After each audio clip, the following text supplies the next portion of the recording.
It was supposed to be a celebration. A baby shower, streamers, pastel cupcakes, a mimosa bar. But all I remember is the silence after she said it. I mean, she's not really part of the family. She's just the help. My name caught in my throat. My hand froze mid-pour as I refilled someone's glass. My sister-in-law, Lauren, didn't even glance in my direction when she said it. She was laughing, her hand delicately resting on her pregnant belly, surrounded by a circle of mutual friends and family, like a queen on her throne. The others laughed too. Not big, cruel laughs. Just small, complicit ones, the kind that say, "We won't stop her. We agree," or worse, "We're afraid to disagree." My back was to the table, but I could see their reflections in the living room mirror. I saw my sister lean in, whisper something behind a smirk. I saw my mother-in-law shake her head and chuckle, like I'd just done something silly, not sacrificial. I stood still. I could hear the hum of the air conditioning, the clink of a fork against porcelain, the soft gasp from my niece at the kids' table when her balloon animal popped. But mostly, I heard my own heartbeat in my ears. I didn't say anything. Not yet. Because I wasn't just the help. I was the one who organized this party from start to finish. The color-coordinated napkins? Me. The triple-layered lemon cake with real edible flowers? Me. The personalized baby bingo cards, the DIY favors, the reservation at the overpriced venue Lauren had insisted on but couldn't plan?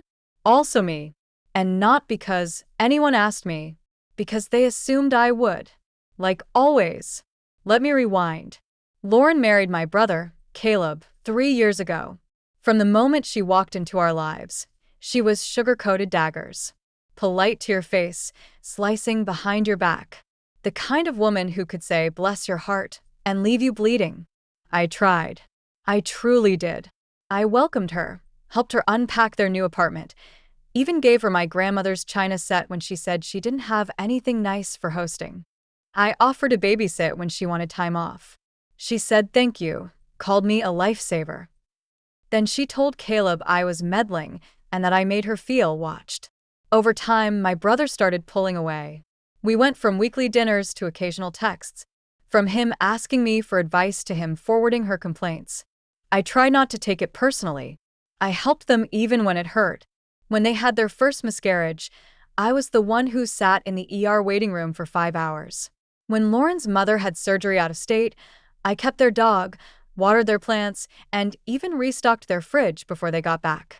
I told myself that's what family does. But Lauren didn't want family. She wanted followers.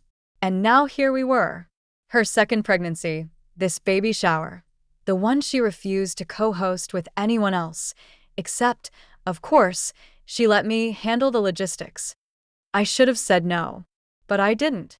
Because a small part of me kept hoping she'd see me.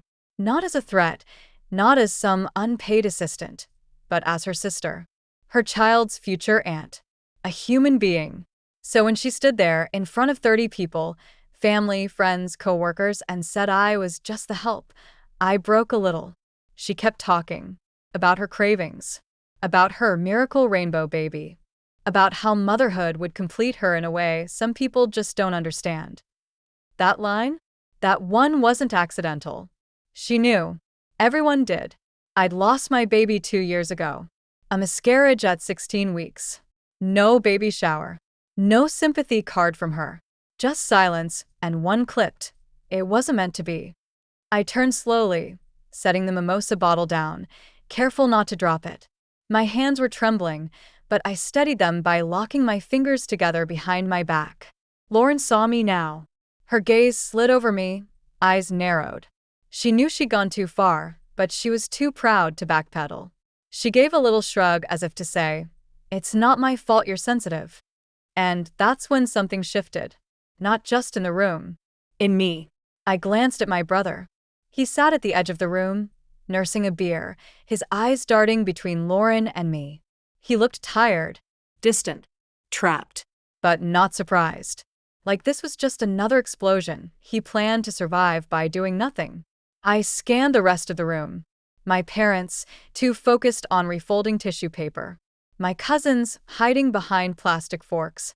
No one would say anything. So I did.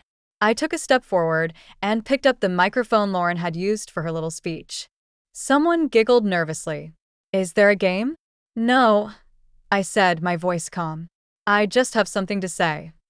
The room hushed. Even the children at the kids' table stopped coloring. Lauren froze. I planned the shower not because I was asked. I wasn't. I did it because I believed family meant showing up for each other, even when it's inconvenient, even when you're not appreciated, even when you're called the help. Gasps. Lauren opened her mouth, but I raised a hand. I'm not saying this for drama. I'm saying it because I'm done staying silent while someone rewrites my value based on how useful I am. A ripple moved through the room. I saw my aunt blink slowly. My cousin shifted uncomfortably. My mom's mouth parted, but no sound came. I turned to Lauren. You've made it clear I'm not wanted in your version of this family. And that's fine. But let's get one thing straight. This baby you're having? I will love them. I will be there. Not for you, but for them. Because I don't need your permission to be kind. Then I smiled. Not sweet. Not small. But wide. Free. And I set the mic down. Lauren's face was pale. Caleb stood up, finally, but not to stop me. He walked toward me slowly, uncertainty in his step. And in that moment, I didn't care what he would say. For once, I had said something. And everyone heard it. No one clapped. No one even moved for a full 10 seconds after I put the mic down. Just the sound of air conditioning humming, a paper plate tipping over on the gift table, and the soft buzz of Lauren's phone lighting up next to the cupcakes. She stood frozen in place, one hand resting lightly on her belly, like it was a shield. Her lips were parted in shock, but she wasn't confused. She knew exactly what I'd done. She just didn't expect me to do it in front of everyone. Caleb was the first to move. He walked toward me slowly, like someone approaching a wounded animal, unsure if I was going to bite or collapse.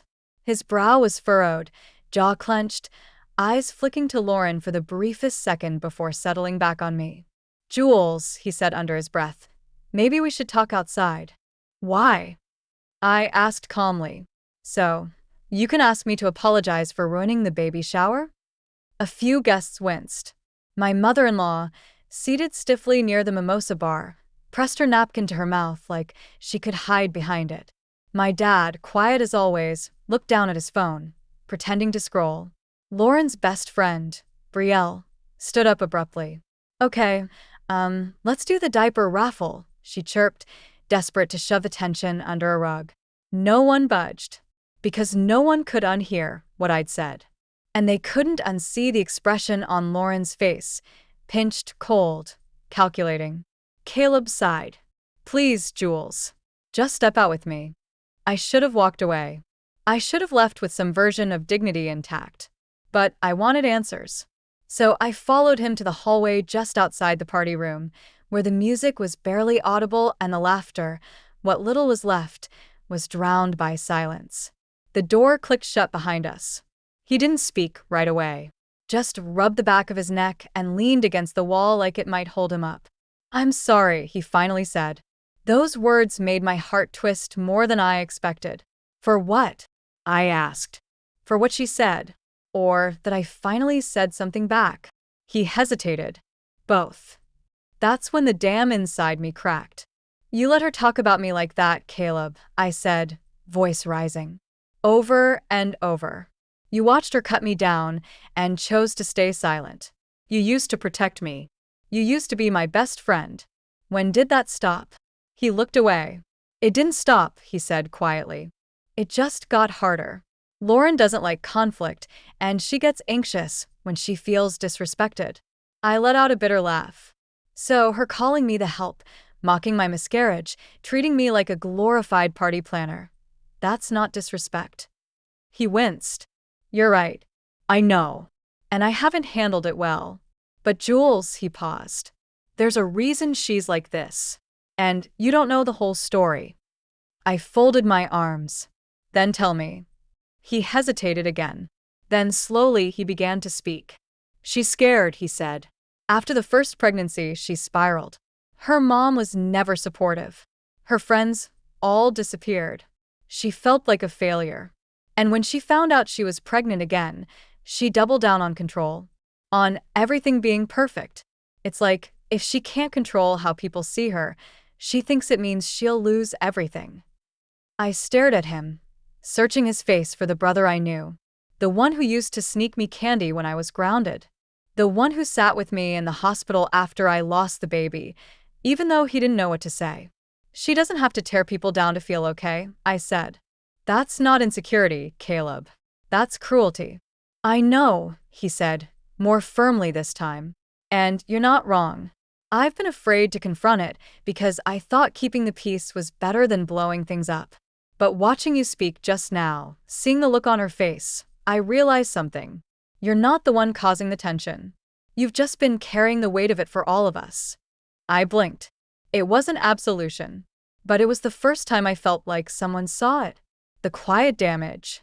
The way I kept patching up everyone's egos with my own silence. He continued. You said she didn't want you in the family. That's not true. She does. She just wants you to fit her version of what family should look like. Polished. Convenient. Contained. And you've always been the one thing she can't predict. That landed deep. Because he was right. I wasn't chaotic. I wasn't dramatic. But I didn't play along either. I was honest. Unapologetically so. And Lauren didn't know what to do with that. So what now? I asked him. You going to go back in there and keep pretending? He shook his head slowly. No. I think it's time I stopped pretending too. Just then the door opened. Lauren stood there, hands on her belly. Her eyes locked on Caleb, then flicked to me. Are you coming back or not? She asked him, voice sharp but measured. Caleb didn't respond right away. Instead, he took a deep breath, looked at her and said, not until we talk. All three of us. Lauren's expression darkened. This isn't the time. No, he said, cutting her off. You made it the time when you humiliated my sister in front of everyone. For the first time, Lauren's composure slipped. Her jaw tensed. Her eyes glistened, but not with remorse, more like fury barely contained. You're choosing her over me? Caleb's voice stayed calm. I'm choosing what's right. A few feet behind her, Brielle peeked into the hallway. She saw the tension, the standoff, and silently retreated back into the party. Lauren crossed her arms, eyes narrowing. If you walk away from me during my baby shower, don't bother coming home tonight. I could see Caleb flinch. But then he surprised me. I'm not walking away, he said. I'm stepping out to fix something that should have been fixed a long time ago. And he turned to me. I'm going to tell them, he said. My brows furrowed. Tell them what? His voice was low. The real reason we lost the first baby. The thing Lauren never let anyone know. My heart dropped. Lauren's face went pale. Caleb, she warned. But he stepped past her, walking back toward the main room. And suddenly, the air felt heavy with secrets. Whatever Caleb was about to say, it was going to shatter more than just the illusion of family harmony. It was going to break everything wide open. The party was no longer a party.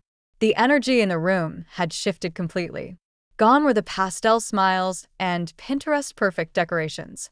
Even the sunshine pouring through the floor-length windows felt colder now. People sat stiff in their chairs, their cupcakes untouched, the silence stretching tighter with each second Caleb stood at the front. Lauren followed behind him, whispering urgently, her hand curled around his arm like she could pull the words back before they ever left his mouth. But Caleb didn't stop. He stood next to the gift table, a pile of glittery bags and tissue paper behind him, and cleared his throat. The quiet in the room deepened. I need to say something, he began. And I need you all to really listen. Lauren stepped beside him, voice low but firm. Caleb, don't do this. Please. But he didn't look at her. His eyes scanned the room, landing on our parents, then me, and finally settling on the group of friends and extended relatives who had come expecting cake and celebration, not confessions. You all know we lost our first pregnancy, he said. What you don't know is why.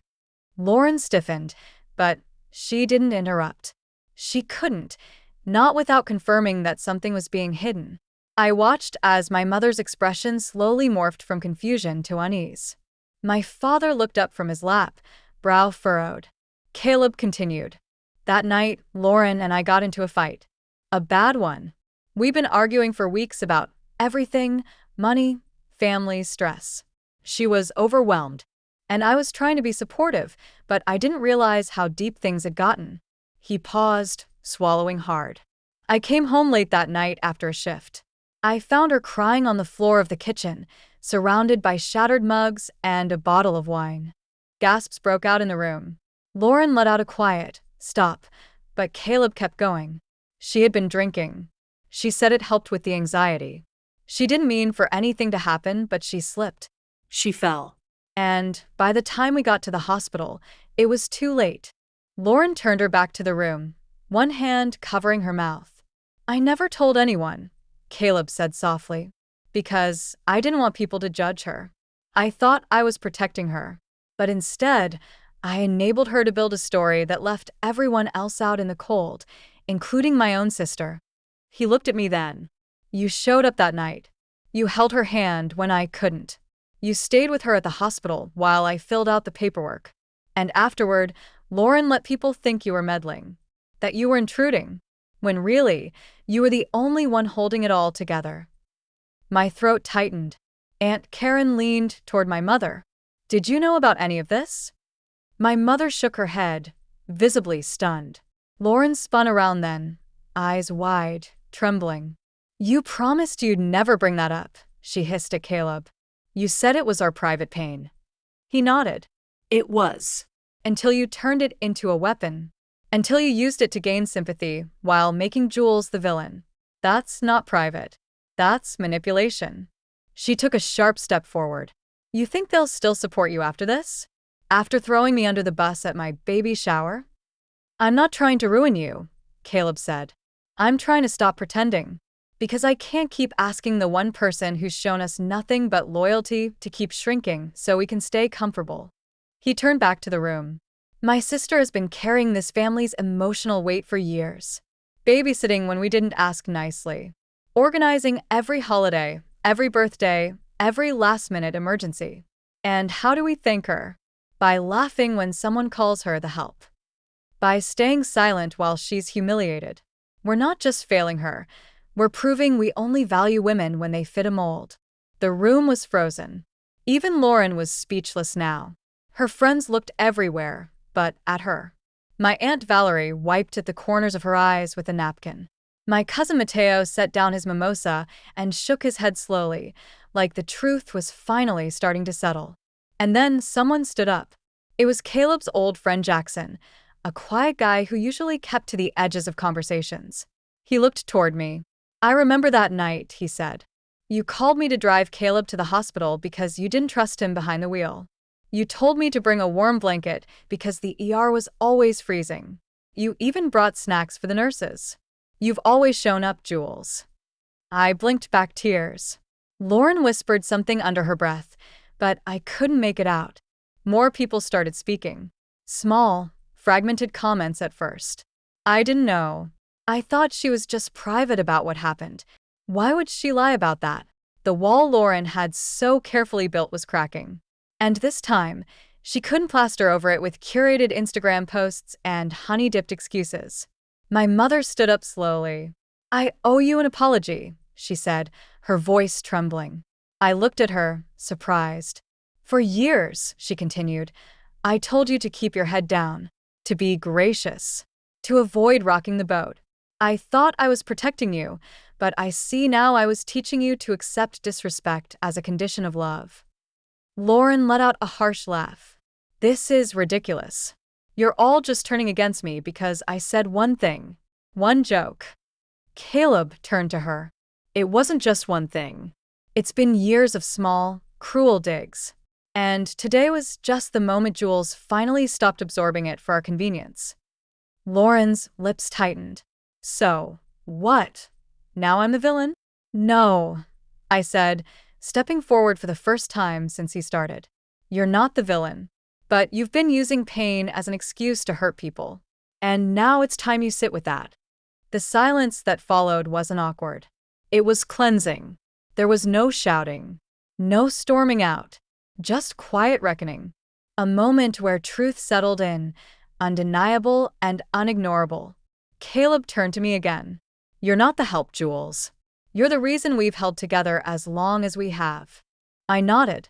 I know. And this time, I didn't say it to be nice. I said it because I believed it. Lauren sat down, stunned. Her crown of control, for the first time, slipping off her head. No one rushed to fix it. No one jumped to her defense. Because sometimes, the truth doesn't need to be wrapped in politeness. Sometimes it just needs to be heard. The party didn't exactly end, but it never really resumed either. People trickled out slowly, in awkward waves. The cupcake tower stayed half-eaten. The gifts sat unopened. And the baby bingo cards, my carefully crafted handiwork, remained untouched on the side table like artifacts from a version of the day that never happened. I stood near the entryway, thanking guests as they left, not because I had to, but because it grounded me. Small acts. Polite smiles. It gave me something to do with the energy buzzing through my chest. Lauren stayed seated on the couch, her hands resting over her stomach, her expression unreadable. Caleb hovered nearby, but gave her space. No one wanted to be the first to speak to her, not after everything that had been said. Until her mother approached. I'll drive you home, she told Lauren gently, touching her shoulder. Lauren flinched at the contact. I'm fine, she said, her voice clipped. I'm not a child. I didn't say you were, Mom replied calm. But you're pregnant. You're shaken. And the guests are gone. Let me be your mother-in-law for 5 minutes, without the performance. That was the first time I saw Lauren visibly soften. Not much, but enough to let herself be led to the car without protest. Caleb gave me a long look as they exited. He wanted to say more, but there were no words left for the moment. So instead, we cleaned. In silence. I began folding the leftover streamers. He cleared the cups.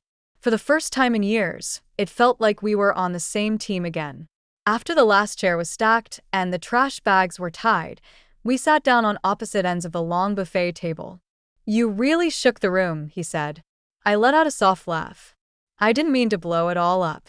You didn't, he said. You just lit a match in a room full of gas someone else spilled.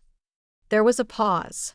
Then, quietly, he added, I think I've been afraid of what people would say if they knew everything. About the miscarriage. About our marriage. About how unhappy Lauren really is. I nodded. But people can't help if they don't know what's real. He looked down at his hands. Do you think she hates me now? I hesitated. I think she feels exposed. And people like her, control is their oxygen. Take that away, and they panic. He sighed. I'm not sure what comes next. You don't need to, I said. Just don't go back to pretending.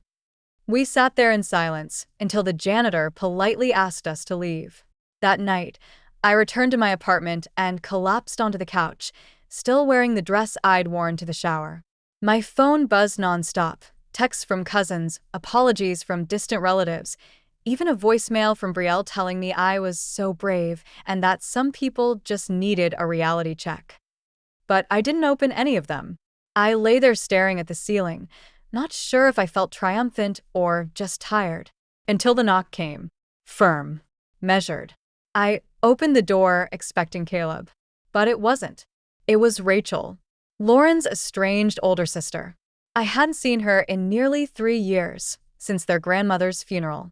She was the family's ghost, barely mentioned, rarely invited, yet always remembered when things got hard. She and Lauren had a falling out years ago. No one knew the full story. Just whispers that Rachel wasn't supportive, that she didn't understand Lauren's boundaries. She looked older, but steadier, like a woman who had stopped caring whether her choices made people uncomfortable. Hi, Jules, she said, holding a small envelope in one hand and a tote bag in the other. Rachel. She nodded. I heard what happened, she said. Caleb texted me. That surprised me. You two talk. Occasionally, when he remembers he has a spine. She cracked a tired smile. Come in, I said, stepping aside. She glanced around the apartment. It's cozy. Warm. Just like you.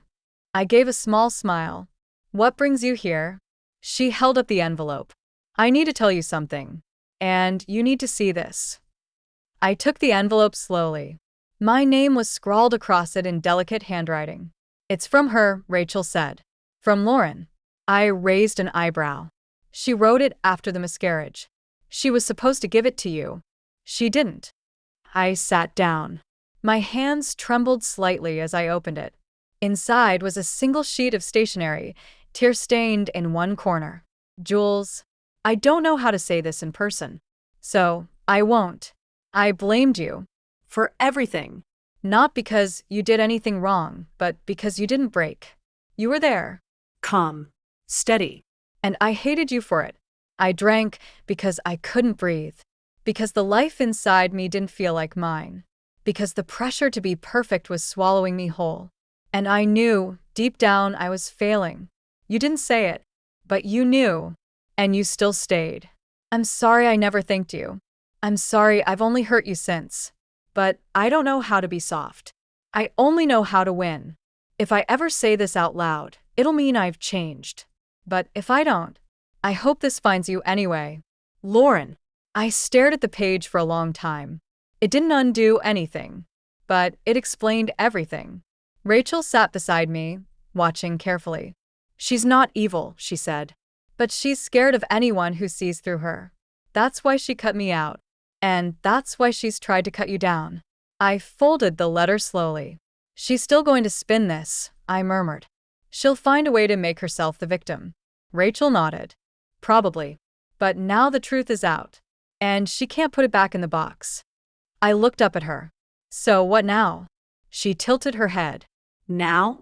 You stop playing the role she assigned you. You've already walked through the fire, Jules. You don't have to carry her guilt too. I didn't cry. But for the first time in a long time, I let the weight slide off my shoulders. It wasn't forgiveness. Not yet. But it was the beginning of something better than revenge. Freedom. By Monday morning, Lauren had already posted a carousel of soft-lit photos from the baby shower. The caption was long and syrupy. Yesterday was full of love, lemon cake, and the kind of family moments that remind you what really matters.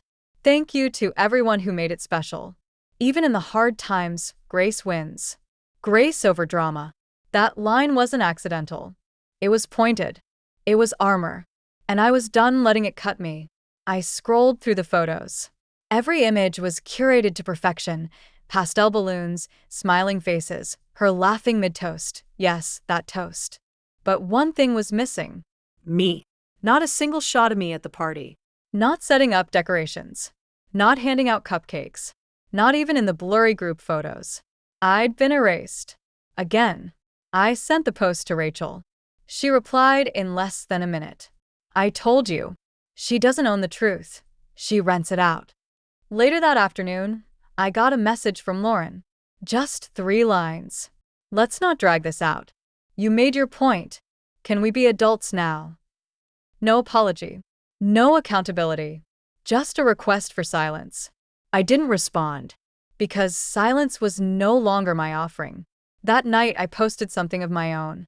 Nothing dramatic. Nothing accusatory. Just a single photo. Me sitting cross-legged on my apartment floor, still in that soft pink dress from the shower, a half-deflated balloon tied loosely around my wrist, my smile small but real. Honest. Caption. Some days you're the planner, the peacemaker, the one behind the scenes. But sometimes you take up space. And you don't shrink for anyone. I didn't tag Lauren. I didn't have to. By morning, the comments were full. You deserved better. We saw what happened. We're with you. You are the realest kind of strong. I felt no need to defend myself. Because people were starting to see what had always been there. Not scandal. Not drama. Just truth, unfiltered. Rachel and I started talking more. Sharing stories, connecting dots we had kept isolated for years.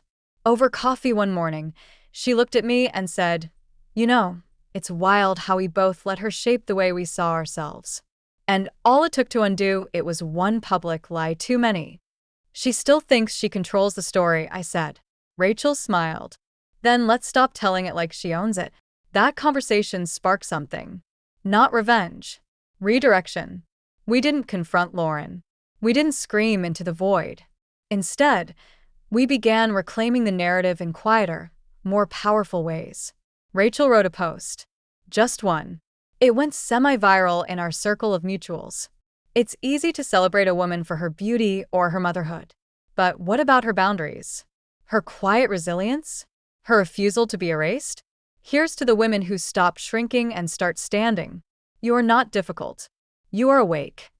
She didn't name Lauren either, but the right people saw it, and they connected the dots.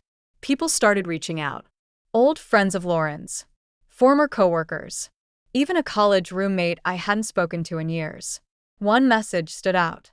I always thought something was off. She made me feel small whenever I succeeded, like she could only be close to people she could control.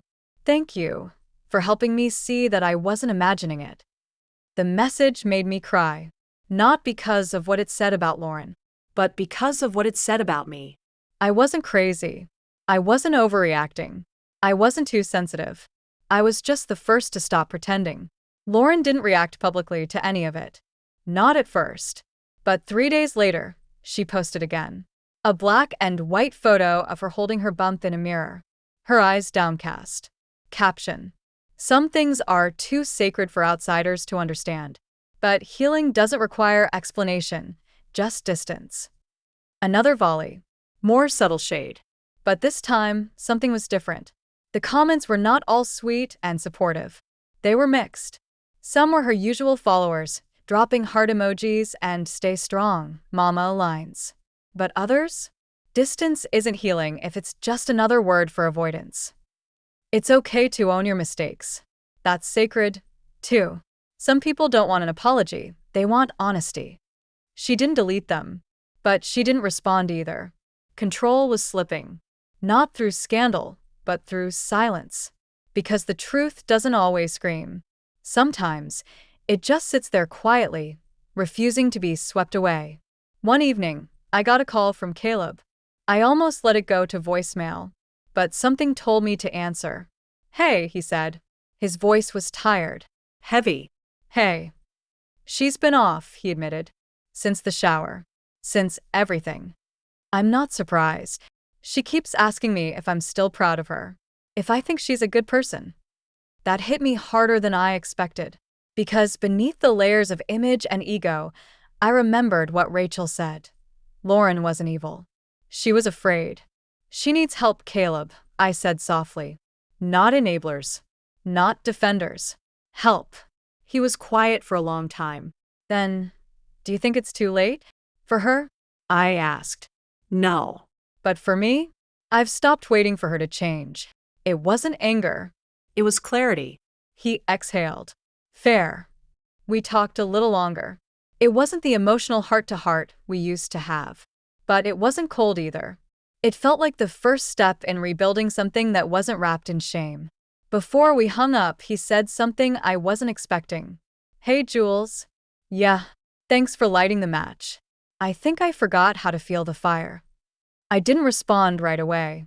But after we hung up, I stood by the window and let myself breathe for the first time in what felt like years. Not everything was fixed. Not everything was forgiven. But something was different. She was losing her grip. I was gaining mine. I wasn't expecting her. She didn't call. Didn't text. Didn't knock.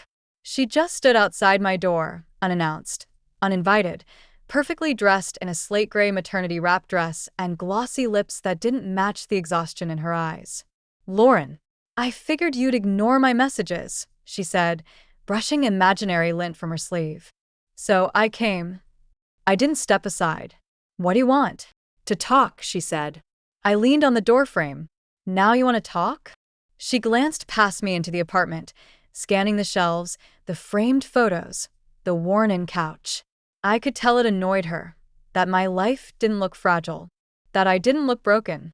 "Look," she started, "I know things got out of hand, but this cold war between us is childish. You made your point at the shower. Congratulations. People think you're brave now." She folded her arms. but it's time to move on. That's when I realized what she was doing. She wasn't here to apologize. She was here to negotiate damage control. You don't get to call my silence childish, I said. I was quiet for years while you chipped away at me in private and smiled in public. Now that I've finally spoken, you're uncomfortable. That's not growth. That's consequence. Her jaw tightened. You think you're better than me now? No, I said plainly, but I'm definitely freer. She rolled her eyes and stepped forward, breaching the threshold by inches. You made everything about you. My miscarriage. My shower. My marriage. I almost laughed. Lauren, you made everything about me when you used me as the cautionary tale. When you called me the help. When you rewrote your failures into a narrative that made me the villain. She blinked, as if surprised I was still standing firm. Still composed. Still unwilling to bend. Then she lowered her voice. You think the world's on your side now, Jules? These people commenting, sending you DMs, playing hero? That fades. The sympathy fades. People get tired of the truth. Eventually, they want the pretty version again. They always do. For a second, I saw it, her panic, not rage. Because her armor was built on being untouchable. And for the first time, it wasn't holding. I didn't respond. I just stood taller. I didn't come here to fight, she said, softer now. I came to offer a truce. You want your credit? Fine. I'll post something. A thank you. A tag. A picture of us smiling. My stomach turned. You're not serious. I'm being practical, she said. We both win that way. And that's when I knew she wasn't just afraid of losing the narrative. She was afraid of losing relevance. Of no longer being the one who people admired. The one they envied. I shook my head.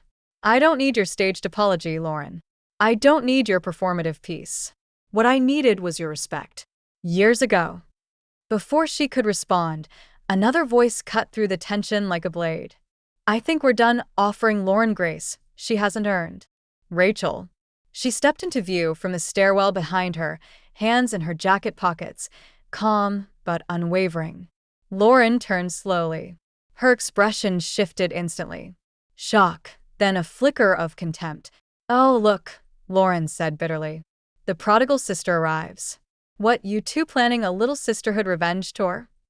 Rachel didn't flinch. No revenge. Just accountability. Lauren scoffed. You haven't spoken to me in years, and now you're suddenly invested? I was always invested, Rachel said. But I stopped speaking because there was no room in your world for anyone you couldn't control. Lauren opened her mouth, but Rachel held up a hand. Save it. I'm not here to yell. I'm not here to gloat. I'm here because I'm tired of watching you burn everything around you and then cry that you're cold. That landed hard. For a moment, Lauren looked younger, smaller, like a child caught in a lie that was too big to undo. Rachel stepped beside me. Jules didn't steal your spotlight, she said. You lost it the moment you tried to turn her into a footnote in her own life. Lauren's eyes filled, but she blinked the tears back fast. You think this makes you noble? No, Rachel replied. It just makes us free. Lauren let out a breath that sounded more like a gasp. Then, without another word, she turned and walked away. Fast. Shoulders rigid. Head held high. But I saw it. The way her hand gripped the stair railing just a little too tightly as she descended. She was unraveling. Not because someone exposed her, but because the version of herself she'd worked so hard to preserve wasn't being fed anymore. And without constant admiration, it was starting to starve.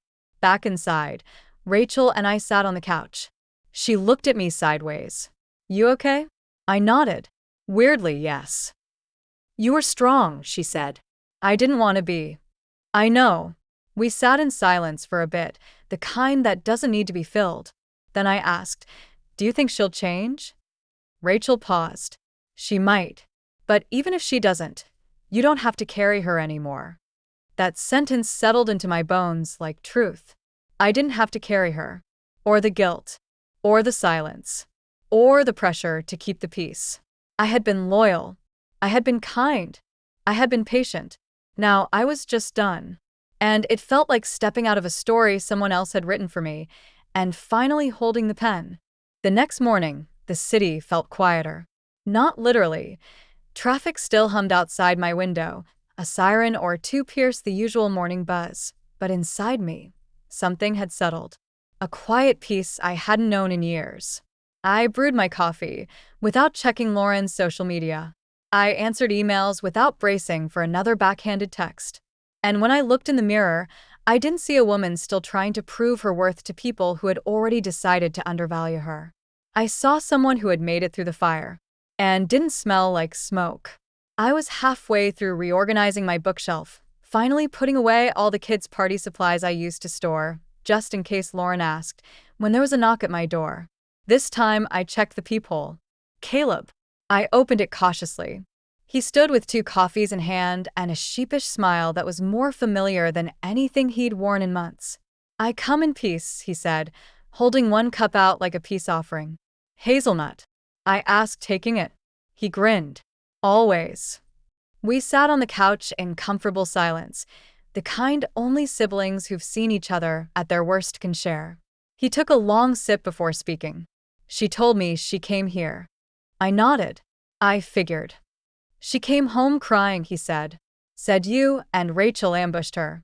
That you called her a monster." "I didn't," I said. "We didn't." "I know," he replied. "She's spiraling." I didn't want to hear about her pain. Not because I didn't care, but because I had carried it for long enough. Today wasn't about her. "I'm not here to fix it," I said. "I know," he repeated. I've been thinking a lot.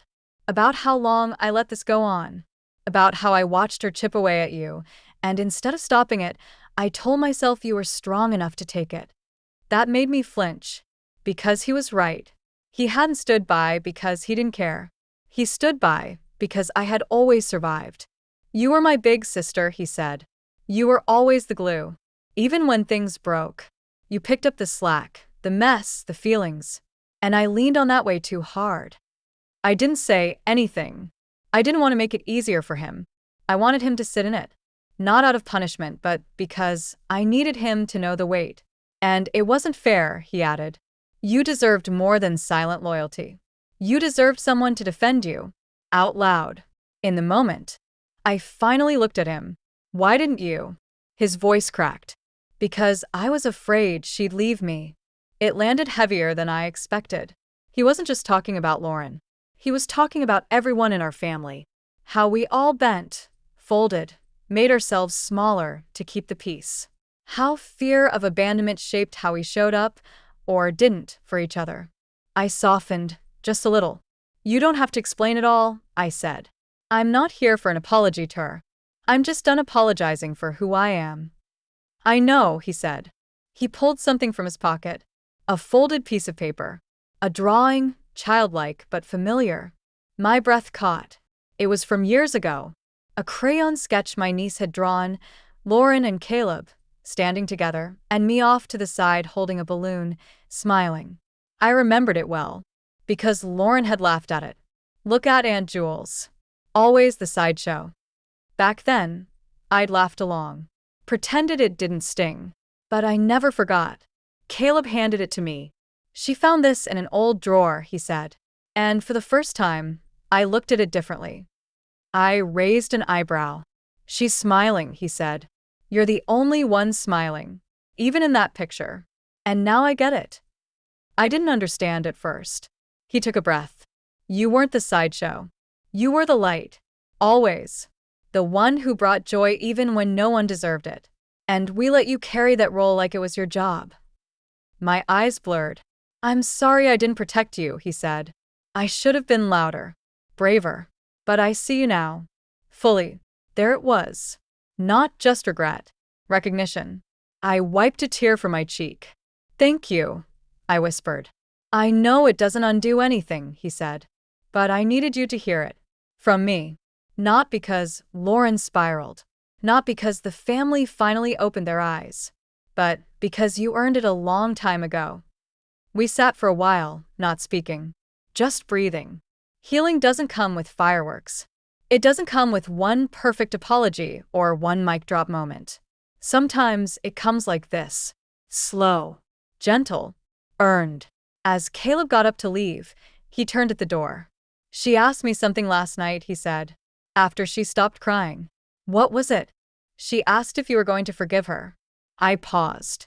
"And what did you say?" "I told her forgiveness isn't a performance. And it's not a prize.